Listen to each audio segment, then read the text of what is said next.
Na-diagnose po tayo ng acute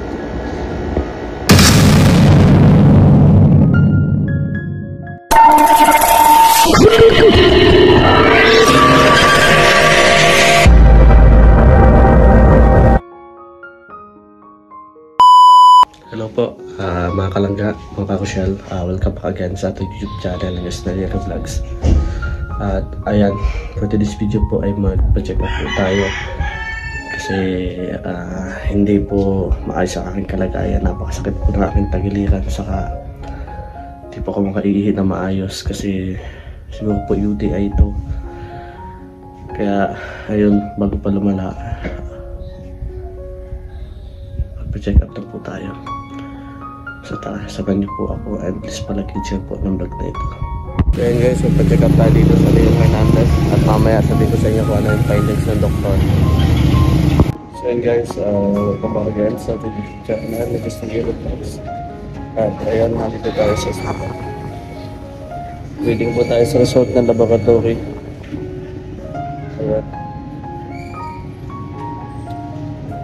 Yun guys, ito po yung ating reseta. So, ang ating pong sakit ay mamaya ko sasabihin. So, dito pa po tayo. So, meron pa po akong procedural test po para sa clarification po ng aking symptoms. So, ngayon po, magbili muna tayo ng gamot para sa maintenance po, paiinumin natin pakauwi ng bahay.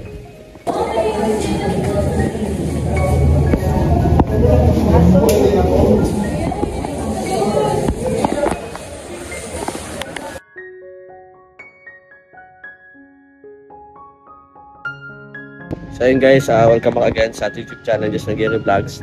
At kala ko ma-hospital talaga ako, buti na lang hindi.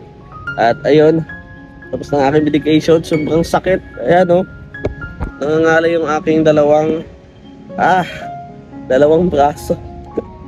At para akong di makalakad. So yun, salamat sa Leon Hernandez. Kahit ang mahal ng gamot nyo. So, problemado na naman ako kasi marami pa akong babayaran, yung bahay namin, expenses sa kuryente, tapos ito nakasabay na naman na nagkasakit tayo. Kaya talagang kailangan ingatan yung sarili. Kaso sa akin talagang sakitin, mahirapan tayo po na ingatan yung ating sarili kahit anong ingat, talagang nagkakasakit. So yun guys, maraming salamat sa mga nanood at suporta. So mamaya paliwanag ko po kung ano po yung buong sakit ko, kung bakit ako nagkaganito. So ayun, salamat, love you all and God bless. Taka muna, kakain muna tayo. So yun guys, welcome back again sa ating YouTube channel ng Esnalera Vlogs. So magbayad po tayo muna ng bahay. Kalabas ko lang po galing hospital, dala natin yung motor ni Skim. So dito lang yung bahay ng aming yung narekantahan po na progress doon sa yung bahay namin doon sa Alawihaw. So ayan guys, maraming salamat po. So medyo masama pa ang aking pakiramdam. So bukas hopefully sana maging maayos na. Ayan.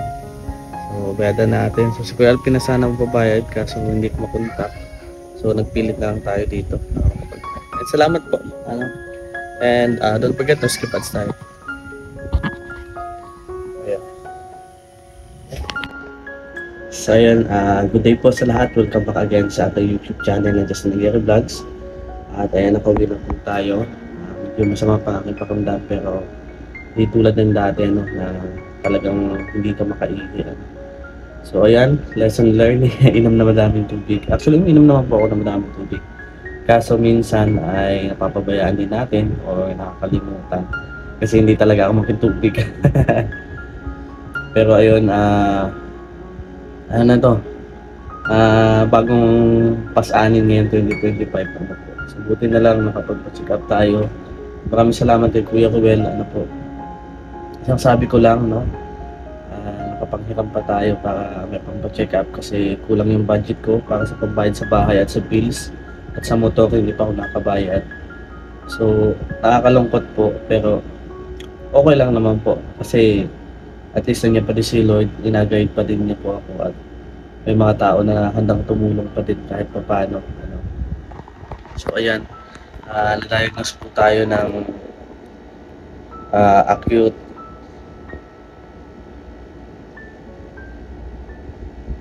na-diagnose po tayo ng acute UTI po.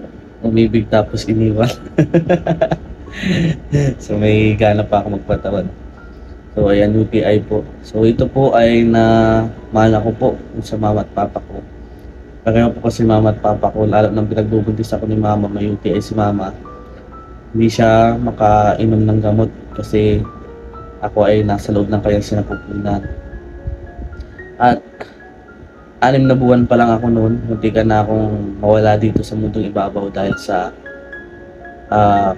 walang pera noon, tapos 1 linggo na akong umiiyak, hindi umiinom ng tubig, hindi umiinom ng gatas. Iyak lang ako ng iyak, kala nila kung ano. Sa pinangutang nila yung pampacheck up sa akin at na-diagnose ako na may UTI. Sa ganun ka batang sanggol ay namana ko na po talaga yung ganun, yung UTI.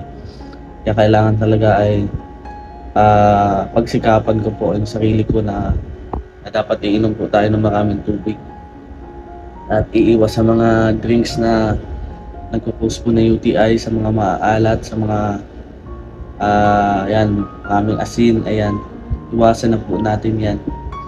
At syempre, panatiliin natin yung palaging pag-inom ng buko juice, ayan, kaya may hindi ako sa buko juice daw sa tubig hindi. So grabe po yung expenses talagang. Pag mag-isa ka, tulad kagabi, nilalagnat ako. Maraming salamat ulit kay Kuya Kawel. Hindi ako pinabayaan. Wala ako nang makain dito kasi di ako sumama sa kanila sa dinner. Kasi di ko kaya yung sarili ko, hindi ako makatayo. Nahirapan ako. Tapos, dinala nila ako ng mainit na sabaw, saka manok. Nakakain ako kahit pa paano. Pamagahan pagising ko, medyo malakas-lakas ako, pero dehydrated ako, kaya inom ng tubig. At masama yung sikmura ko, kaya nagpilit po talaga ako na pumunta sa ospital magpa-check up para makapagpa-check up, para laboratory at malaman ko po ano po yung aking sakit. So kagabi po ako na-realize talaga na napakahalaga po na meron kang pamilyang kasama. Kaya sa mga kabataan na nanonood dyan ngayon, napakaswerte nyo kasi may mga nanay, lola, lolo, tatay kayo na naandyan para handang alagaan kayo. Ako, sariling sikap. Pag hindi ako tumayo, wala. Mamamatay ako. Kaya, kahit kaibigan, hindi makapantayan ng sariling mga magulang na pag-aalaga kumpara sa kaibigan. Hindi kayang pantayan ng isang kaibigan ang pag-aalaga ang binibigay ng mga magulang. Kahit sino mga kaibigan, wala makakagawa, magulang lang lagi. Kaya, kagabi, nung ang taas na lagnat ko, talagang naisip ko si mama. Siniling ko sana malapit lang. Sana malapit siya sa tabi ko. Sana nadyan siya. Ang sakit ng ulo ko. Sana hinihilot niya ako. So, nakakalungkot, no? Pero, ganoon talaga, tatag lang. Kaya ako naging matatag ngayon, malakas, independent, dahil wala akong aasahan, sarili ko lang.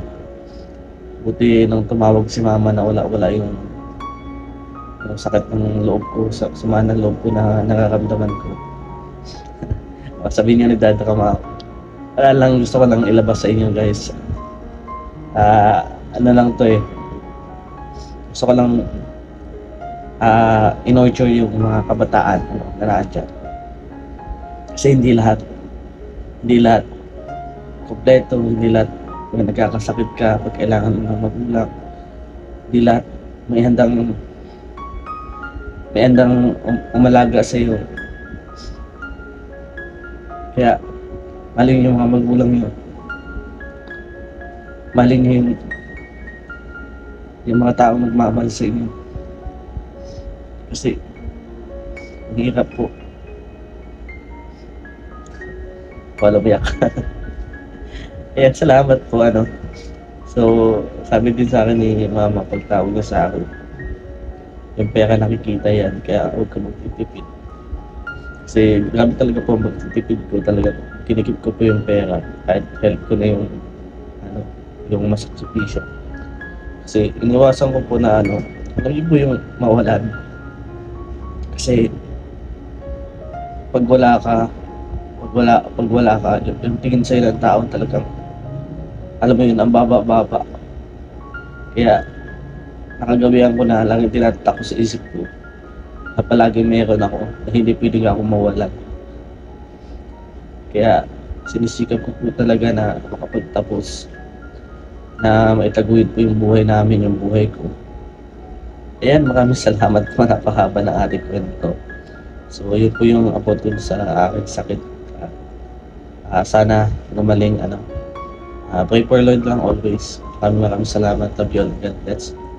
Thank you sa panunood at pagsuporta. Maraming salamat po. Bye-bye na po. See you in my next vlog.